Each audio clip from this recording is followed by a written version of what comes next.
Napansin mo na ba kung paano may ilang tao na kapag pumasok sa isang silid at nagsalita ng kahit isang bagay, biglang lahat ay nakikinig na sa kanila?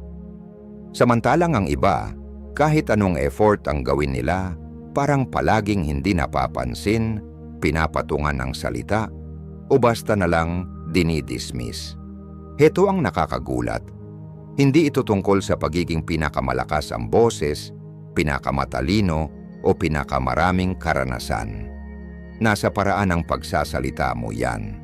Sa video na ito, ibabahagi ko ang mga paraan kung paano ka magsalita nang hindi nila mapigilang igalang ka. May mga tips na mapapakumpas ka ng ulo sa pagsang-ayon at meron ding baka magpatawa o mapakilig sa hiya. Pero promise, lahat yan ay makakapagbago ng pananaw ng mga tao sa iyo. Ready ka na bang i-level up ang boses mo? Tara na. Isa, iwanan ang ugaling I'm sorry nang walang dahilan. Okay, pag-usapan natin ang dalawang salitang unti-unting sinisira ang tiwala mo sa sarili. I'm sorry. Oo, sinabi ko na. Tigilan mo na ang paghingi ng tawad sa bawat maliit na bagay. Hindi ito cute, hindi ito polite, at siguradong hindi ito nakakatulong para respetuhin ka. Kontrobersyal ba? Oo naman. Pero himayin natin.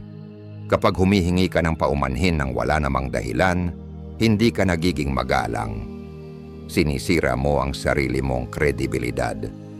Parang sinasabi mo sa mundo, "Huwag niyo akong seryosohin, mali na agad ako." Para mo na ring binibigyan ng pahintulot ang mga tao na apak-apakan ka. Isipin mo to. Pumasok ka sa isang meeting at sinabi mong, "Sorry, I'm late." Kahit 2 minuto ka lang naman na late dahil sa traffic. Sa halip na ipakita na responsable ka, pinalalabas mong ikaw ang problema kahit hindi mo naman kontrolado ang nangyari. O eto pa, may bumangga sa'yo tapos ikaw ang nagsabi ng, "Ay, sorry." Bakit ka nagso-sorry? Dahil lang present ka. Sasabihin ko sa'yo kung kailan ko na-realize na may sorry addiction na pala ako. Nasa isang meeting ako. May sumabat sa akin habang nagsasalita ako. At ang nasabi ko ay, "Ay, sorry. Sige, ikaw na muna." Bakit ako humihingi ng paumanhin? Ako nga ang ininterrupt. Doon ako natauhan. Simula noon, tinanong ko ang sarili ko tuwing malapit ko nang sabihin ng I'm sorry. Kailangan ko ba talaga humingi ng paumanhin o sinusubukan ko lang maging comfortable ang lahat? Spoiler alert, 70% ng oras, wala naman talagang dahilan para mag-sorry. Ang paghingi ng tawad sa mga sitwasyong hindi naman kailangan ay hindi lang habit, mindset. Yan, para kang humihingi ng tawad sa pag-iral mo, sa pag-occupy mo ng space, sa pagiging tao mo. At kapag patuloy mong ginagawa ito, maniniwala ang mga tao. Makikita kanila bilang taong laging mali, taong walang tiwala sa sarili. Pero eto ang totoo. May karapatan kang umiral, magkaroon ng opinyon, at magkamali. Ang respeto ay hindi nagmumula sa paulit-ulit na I'm sorry, kundi sa paninindigan sa sarili mong presensya at kakulangan. Kaya ano ang dapat mong sabihin sa halip? Palitan natin ang script. Imbes na sorry I'm late, sabihin mong salamat sa paghihintay. Imbes na sorry for bothering you, sabihin mo may oras ka ba sandali? Imbes na sorry can I add something, sabihin mo gusto kong idagdag ito. Boom! Confident ka na, respectful ka pa, at hindi mo kinailangang humingi ng paumanhin sa pag-iral mo. Kaya sa susunod na mapapaisip kang mag-sorry, huminto ka. Tanungin mo ang sarili mo, kailangan ko ba talagang humingi ng tawad o pinapaliit ko lang ang sarili ko? Ang respeto nagsisimula sa kung paano mo iginagalang ang sarili mo. Iwanan mo ang mga sorry na hindi kailangan at magugulat ka kung paano biglang nagbabago ang pagtingin ng mga tao sa iyo. 2, magtakda ng hangganan at panindigan ito. Diretsahan na tayo, Kung hindi ka nagtatakda ng boundaries, hindi ka selfless, kundi spineless. Oo, sinabi ko na. At bago ka magalit, isipin mo ito. Ilang beses ka na bang nagsabi ng oo sa mga bagay na ayaw mo para lang mapanatili ang kapayapaan? Ilang beses mo nang hinayaang lampasan ng iba ang linya dahil ayaw mong masabing mahirap ka kausap. Ang boundaries ay hindi lang basta maganda kung meron, kailangan mo ito para kaigalang. Simple lang, ang boundaries ay hindi para itaboy ang mga tao. Ang layunin nila ay turuan ng iba kung paano makitungo sa iyo ng may respeto. Isipin mo ito na parang personal na rules ng laro mo. Kapag wala kang boundaries, walang rules. At kapag walang rules, maglalaro ang iba ayon sa gusto nila at madalas, ikaw ang dehado. Kapag hindi ka nagtatalaga ng hangganan, para mo nang sinasabi na mas mahalaga ang kaginhawaan mo kaysa sa kapayapaan ko. Kaya katuloy nagtatrabaho ng overtime dahil may hindi nagtapos ng parte nila o sumasagot sa messages kahit 10 oras na ng gabi. Pero heto ang totoo. Kapag nagsimulang mag-set ka ng boundaries, may mga magagalit. Bakit? Kasi sanay silang lagi kang nagbibigay. Nangyari na rin sa akin yan. May kaibigan akong humiling ng tulong sa paglipat ng bahay, pero may nauna na akong plano. Nang tumanggi ako, binigyan niya ako ng guilt trip. Akala ko maaasahan kita. Muntik na akong mapa-oo uli, pero naisip ko, hindi naman ito tungkol sa pagiging masamang kaibigan.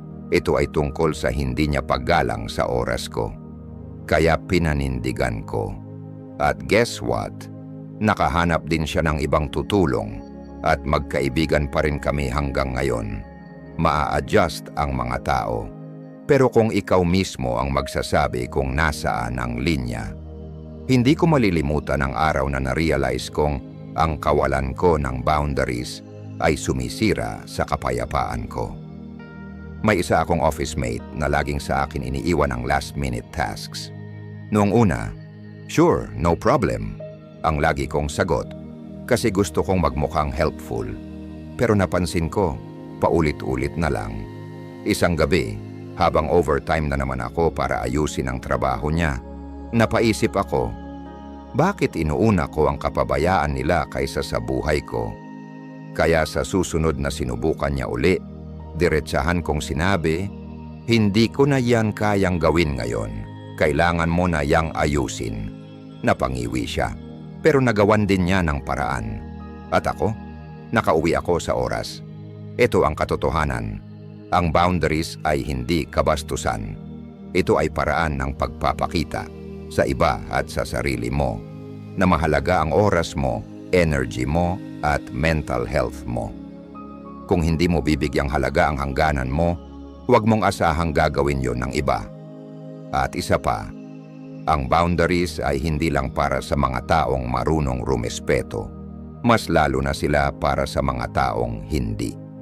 Sa pamamagitan ng pagtatalaga ng malinaw na hangganan, natutukoy mo kung sino ang handang makitungo sa iyo ng may dignidad. At hindi ito pagiging makasarili, ito ay self-preservation. Tip, huwag kang magpaliwanag ng sobra. Hindi ako pwede, sapat na yon. Walang excuses, walang sorry, at higit sa lahat, panindigan mo.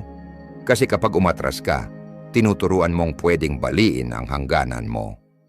Mag-practice ka sa maliit. Parang muscle lang yan. The more mong ginagamit, the stronger it gets. Magsimula sa maliit na bagay tulad ng pagtanggi sa imbitasyon na wala ka namang gana. Kapag nakita mong hindi naman guguho ang mundo, mas magiging madali ang magsabi ng hindi. Ang pag-set ng boundaries ay hindi madali. Nakakailang, may masasaktan. Pero ang kabaligtaran, isang buhay kung saan laging nauuna ang kagustuhan ng iba kaysa sayo. At base sa experience ko, yan ang fastest way papunta sa burnout at resentment. Kaya magsimula ka sa maliit. Alamin kung ano talaga ang kailangan mo. I-communicate mo ito ng malinaw. At higit sa lahat, panindigan mo. Kasi ang tanging mga taong magagalit sa boundaries mo ay yung mga nakikinabang sa kawalan mo nito. At sa totoo lang, good riddance. Magtakda ka ng hangganan. Trust me, sulit yan. 3, masterin ang sining ng paghinto. Nararamdaman mo yun, di ba? Yung kaunting tensyon sa ere nung tumigil ako sandali. Ganyan ang kapangyarihan ng katahimikan, kaibigan. Pinapakinggan ka talaga ng mga tao. Pero heto ang catch. Karamihan sa atin sobrang hindi komportable sa katahimikan na gagawin ang lahat para lang mapuno ito. Magsasalita ng sobra, mabilisan, dire-diretso, hanggang sa magmukha na lang silang nagbebenta kaysa nagsasalita ng totoo. Pero ito ang kontrobersyal na katotohanan. Ang paghinto ay hindi kawalan, doon mismo naninirahan ang kapangyarihan mo. Sa kultura natin ngayon, bilis ang bida. Kung sino ang mabilis magsalita, siya ang matalino, maasahan, confident. Pero ang totoo, hindi laging epektibo ang mabilis. Kapag tuloy-tuloy kang nagsasalita ng walang pahinga, parang background noise ka lang. Naririnig pero hindi talaga pinakikinggan. Pero ang isang pause, napapalingon ang lahat. Nakakabuo ng tensyon, parang musika. Isipin mo ang isang kanta na walang hinto. Puro beat, walang pahinga. Nakakapagod, di ba? Gaya sa musika, ang hinto sa pananalita ang nagbibigay ng rhythm. Hindi ito tungkol sa pagsasabi ng mas kaunti. Ito ay tungkol sa pagbibigay halaga sa bawat salitang lumalabas sa bibig mo. Hindi ko agad natutunan to. Sa totoo lang, ako ang pinakamasamang mag-pause noon. Akala ko kasi kailangan kong patunayan ang sarili ko sa dami ng sinasabi ko. Sa meetings, conversations, kahit sa mga date, palagi kong pinupuno ang hangin ng salita. Iniisip ko noon, kapag natahimik ako, magmumukha akong hindi sigurado. Pero ang totoo, hindi ako nagmukhang matalino. Nakakapagod lang akong pakinggan. May isang beses, nagpipitch ako ng idea sa opisina. Gusto ko sanang i-explain ang bawat detalye, pero sa sobrang dami ng sinabi ko, hindi ko napansin na wala nang nakikinig.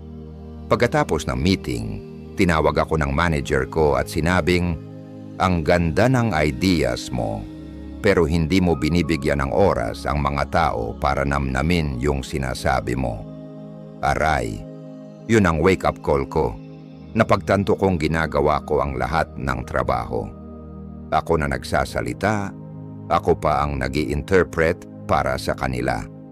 Hindi ko sila binibigyan ng space para makasabay. Kaya nag-practice ako mag-pause. Ang weird sa umpisa. Magsasabi ako ng isang bagay tapos titigil, tapos ang urge ko, gusto ko agad sundan, paliwanag, dagdagan. Pero habang tumatagal may napansin akong kakaiba. Yung mga dating parang hindi interesado, biglang attentive. Hindi lang nila ako naririnig, pinapakinggan na talaga nila ako. May isang moment na tumatak talaga. Nagbigay ako ng presentation. Sinadya kong bumagal magsalita, mag-pause sa mga importanteng punto. Pagkatapos may lumapit at sinabing, "Grabe, ang lakas ng dating ng sinabi mo. Parang bawat salita may bigat." Doon ko alam, may nadiskubre akong mahalaga. Hindi lang ito tungkol sa sinasabi ko, kundi kung paano ko ito sinasabi. Ito ang mas malalim na aral. Ang paghinto ay hindi lang bahagi ng pagsasalita. Isa rin itong anyo ng presence. Kapag komportable ka sa katahimikan, ibig sabihin kampante ka sa sarili mo. Hindi mo kailangang punuin ang bawat segundo ng tunog para lang masabing may silbi ka. Isang pause ang nagsasabing, "Naniniwala ako sa mga salita ko. At dapat ikaw rin." Pero hindi lang ito tungkol sa kumpiyansa. Ang paghinto ay nagtuturo ng pasensya. Tinuturuan tayong bumagal, damhin, at namnamin ang bawat sandali. At sa isang mundo na palaging nagmamadali, yung taong kayang huminto, sila ang may tunay na kapangyarihan. Pinapakita nitong pinahahalagahan mo hindi lang ang sinasabi mo, kundi pati ang oras ng taong kausap mo. Alam ko na may mga nagdududa. Yung iba sa inyo siguro iniisip, baka isipin nila wala akong alam kapag tumigil ako. Pero baligtarin natin yon. Ang taong kayang huminto ay mukhang intentional, hindi lost. Mukha silang nag-iisip, hindi nag-aalangan. At kung may magkamali ng basa sa katahimikan mo, problema na nila yon, hindi sa'yo. Ang sining ng paghinto ay hindi lang pang speech. Para rin yan sa buhay. Ito ang kakayahang bumagal, magpahinga, at hayaang ang katahimikan ang magsalita para sa'yo. Kaya sa susunod na matukso kang punuin ng hangin ng daldal, pigilan mo. Yakapin ang katahimikan. Dahil kapag na-master mo ang pause, hindi ka lang nire-respeto, pinapakinggan ka. At ang pinakamagandang parte, ramdam mong ikaw ang may hawak ng buong silid. Kita mo yung ginawa ko. 'Di ba? 4. Gamitin ang katatawanan nang hindi nagmumukhang payaso. Ang humor ay parang hot sauce. Kapag tama ang timpla, mas sumasarap ang lahat. Pero pag sumobra, sirang-sira ang putahe. At maniwala ka, walang mas mabilis makasira ng respeto kaysa sa taong tumatawid mula sa pagiging nakakatawa papuntang nakakahiya. Oo, medyo masakit pakinggan, pero kailangan ding marinig. So paano nga ba gamitin ang humor para makakuha ng respeto, hindi mawala ito? Una sa lahat, obvious naman, ang humor ay isang makapangyarihang tool. Nakakabasag ito ng tensyon, nakakapagbuo ng koneksyon, at ayon sa mga pag-aaral, pwede ka pang magmukhang mas matalino. Pero heto ang tricky part. Kapag hindi maingat, pwede rin itong mag-backfire. Nang malala. Kapag puro biro ka na lang, lalo na yung puro self-deprecating jokes, yung laging ikaw ang punchline, mapapansin mong unti-unti, hindi ka na sineseryoso ng mga tao. At trust me, walang respeto sa taong laging nagpapatawa pero hindi marunong tumigil. Aaminin ko, dati akong ganon. Ako yung laging may baong joke kahit hindi naman kailangan. Akala ko charming ako. Pero sa totoo lang, binababa ko lang ang tingin ng mga tao sa sarili ko. May isang meeting na hindi ko makalimutan. Nagbiro ako tungkol sa trabaho ko. Parang, nandito lang naman ako para pagandahin ang spreadsheets. Tawanan sila. Pero pagkatapos, tinawag ako ng manager ko at sinabing, masyado kang magaling para maliitin ang sarili mo ng ganyan. Tinamaan ako. Napagtanto ko na oo, napapansin ako sa mga biro ko. Pero hindi sa paraang gusto ko. Don't get me wrong. Hindi ko sinasabi na kailangan mong maging seryosong robot. Ang humor ay sobrang galing gamitin para mas gumaan ang usapan. Pero eto ang tanong. Ginagamit mo ba yan para mag-connect o para magtago? Para magbigay ligaya o para maghanap ng approval? Halimbawa, ang self-deprecating humor ay okay naman, pero sa tamang limitasyon lang. Maganda itong paraan para ipakita ang kababaang loob. Pero kapag palagi kang ang punchline, darating ang punto na maniniwala na rin sila na ganoon ka nga talaga. Ang mas malalim na mensahe rito, ang humor ay usapin ng timing, intensyon at balansi. Kapag ginamit ng maayos, ito ay senyales ng talino at kumpiyansa. Pero kapag naging panangga mo na lang ito, senyales ito ng insecurity. At alam ko yan kasi dinaanan ko na rin. May mga panahong ginagamit ko ang humor para takasan ang mga seryosong usapan. Kapag may bumabati ko sa akin, joke agad. Kapag uncomfortable ako sa isang topic, gawa tayo ng tawanan. Pero ang nangyari, hindi na ako sineseryoso ng mga tao. Doon ko natutunan. Ang respeto ay hindi galing sa pagiging pinaka-nakakatawa. Galing yan sa kaalaman kung kailan tatawa at kailan titigil. Ang sikreto ay nasa sweet spot. Dapat ang humor ay nagbibigay ng dagdag sa pag-uusap, hindi umaagaw ng atensyon. Dapat nakakapagpalapit sa mga tao, hindi nakakalito. At higit sa lahat, dapat ito'y salamin ng kumpiyansa, hindi ng takot o pagdududa.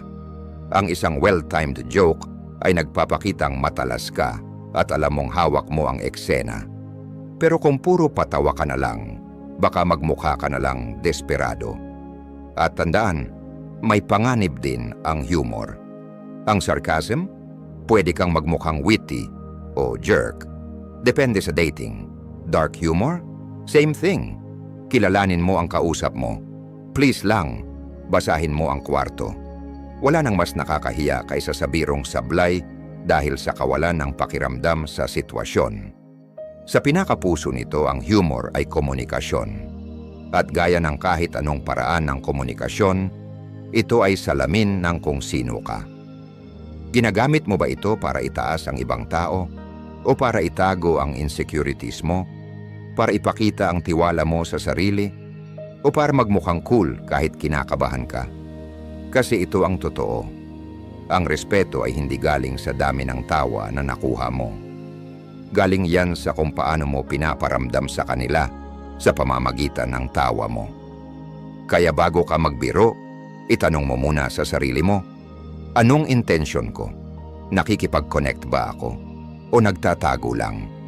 Kapag nakuha mo ang tamang balanse, kapag ginamit mo ang humor na may purpose at confidence, hindi ka lang nakakatawa, ikaw ay hindi makakalimutan. At kung sakaling pumalya lahat ng yan, well, dad jokes are always a safe bet. Maliban na lang kung sobrang corny.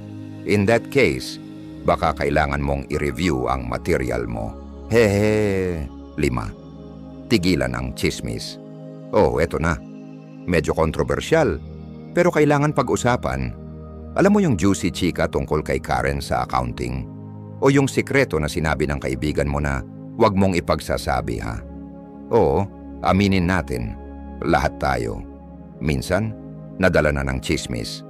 Pero ito ang masakit na katotohanan. Ang tsismis, hindi ka pinapaintelihente.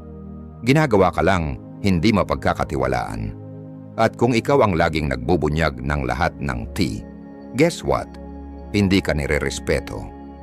Pinakikinggan ka lang habang iniisip nila kung kailan naman sila ang pagchitsismisan mo.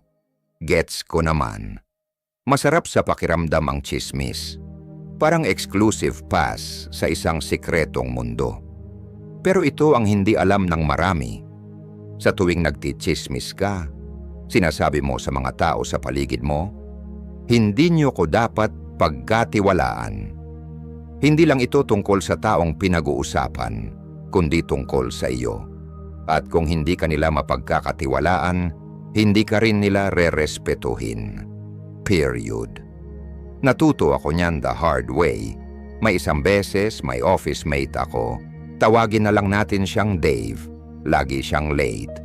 So isang araw pabiro kong sinabi sa isa naming ka-team, baka yung alarm clock ni Dave galit sa kanya. Tawa lang, walang mali siya, akala ko. Pero ayun, kumalat.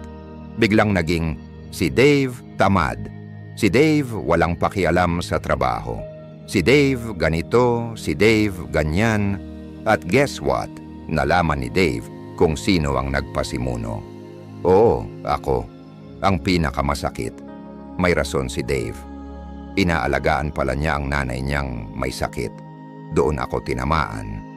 Yung akala kong harmless joke, naging dahilan para masaktan ng isang taong wala namang ginagawa sa akin. At higit pa doon, napaisip ako, bakit ko nga ba sinabi yon in the first place? Para mapansin? Para magmukhang mas magaling ako? Sakit, pero totoo. Karamihan ng tsismis galing sa insecurity. Parang sinasabi mong, wag niyo akong pansinin, siya na lang. Pero ito ang harsh reality. Kapag nagtitsismis ka, hindi lang yung tao ang napapahiya. Ikaw din. Ngayon baliktarin natin. Anong nangyayari kapag hindi ka sumasabay sa tsismisan? Napapansin ka rin, pero in a good way. Nakikita ka bilang taong mapagkakatiwalaan. Hindi mo kailangang ibaba ang iba para tumaas. Yan ang klase ng tao na rinerespeto ng lahat.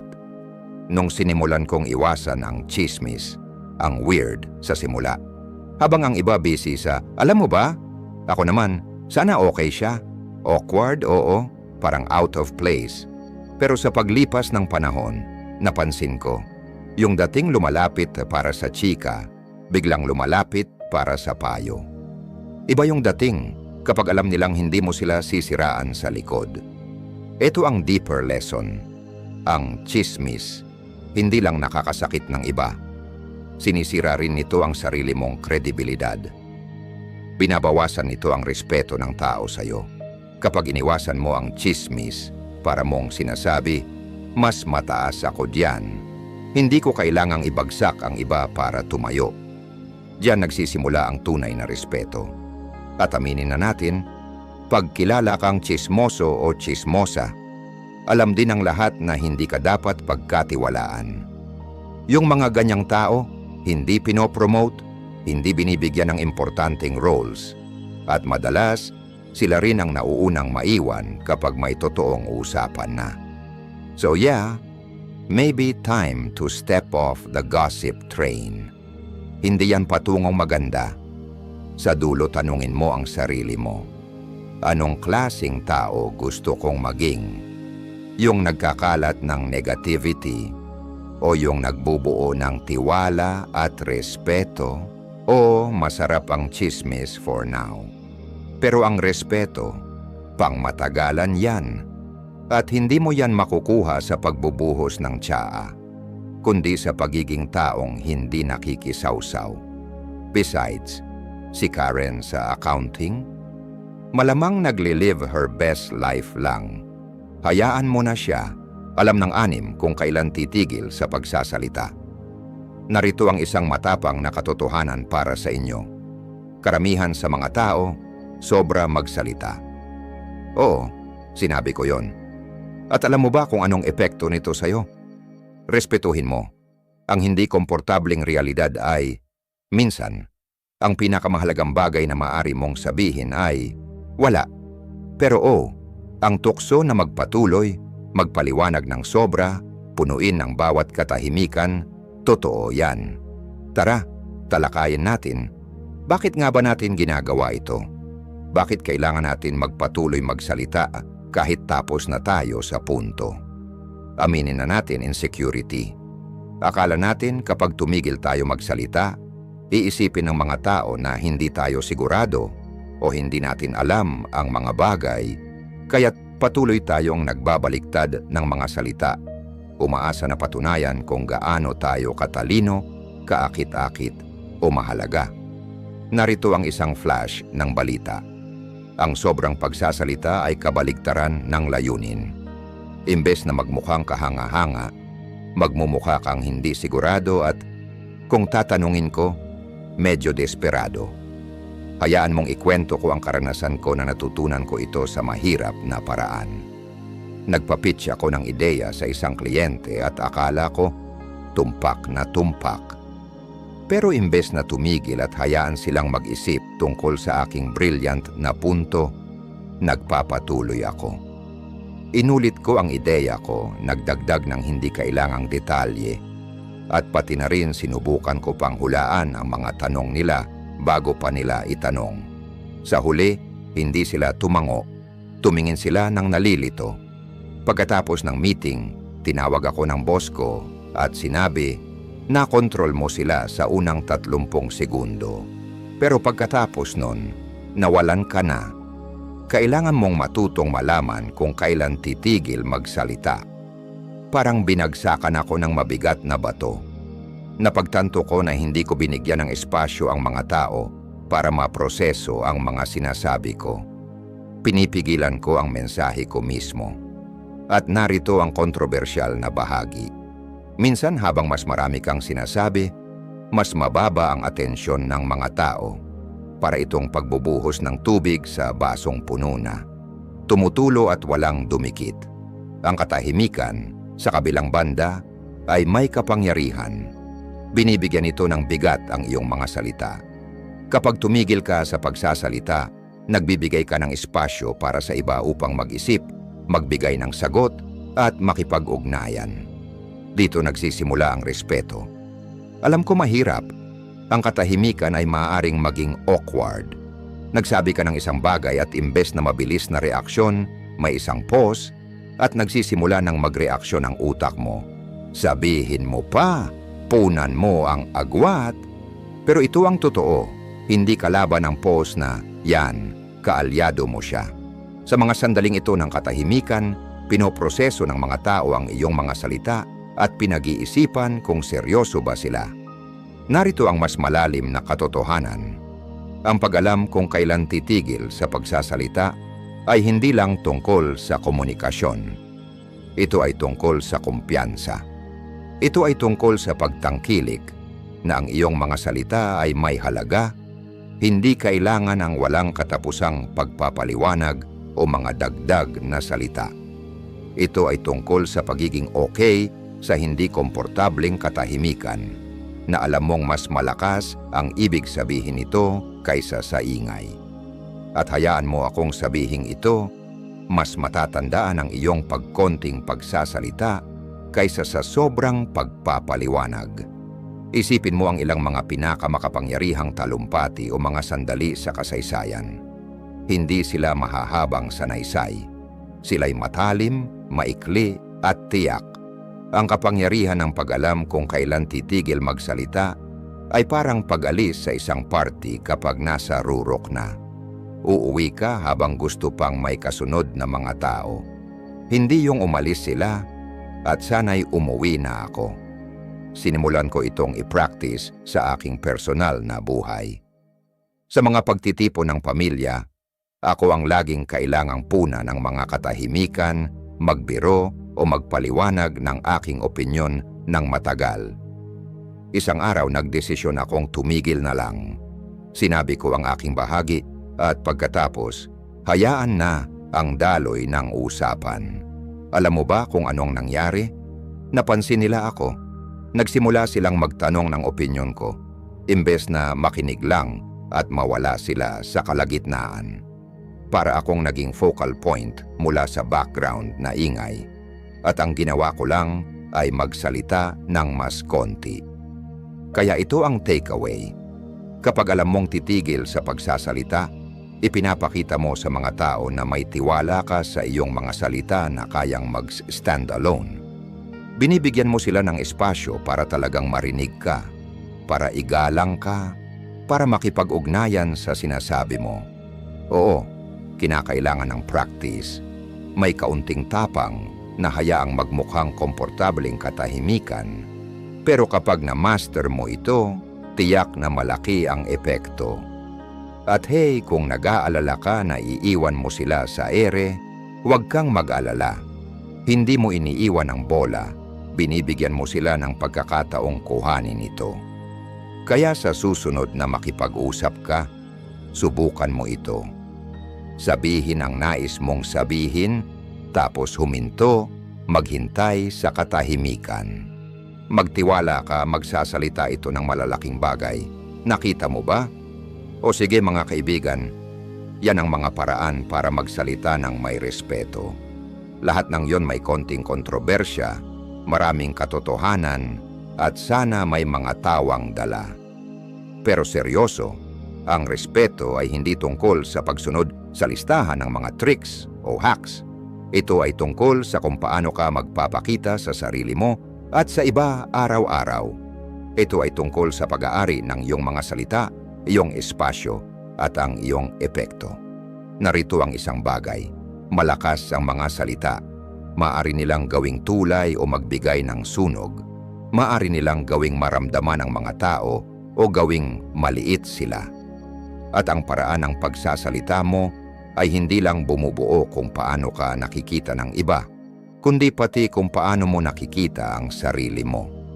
Kaya kung tinatanggal mo ang mga hindi kailangang pasensya, nagseset ng mga boundaries, o natututo ng sining ng pag-pause, tandaan, magsisimula ang respeto sa iyo. At hey, kung may nahanap ka sa mga sinabi ko, o kung narito ka lang para sa kasiyahan, Huwag itago sa sarili mo. I-like mo, i-share ito sa iba na kailangan marinig ito, at sabihin mo sa comment kung anong punto ang susubukan mong una. O mas maganda pa, anong sekreto mo para mag-command ng respeto sa usapan? Gusto kong marinig mula sa iyo. At syempre, kung hindi ka pa nakasubscribe, ano ang hinihintay mo? Sumali na. Nandito tayo para sa real talk, life hacks, at paminsan-minsan mga bad jokes. Hanggang sa susunod, patuloy na magpakita, magsalita ng totoo, at pinakaimportante, magpakatao. Maliban na lang kung chismis, kaya tumigil na yan. O sige, kita-kits sa susunod.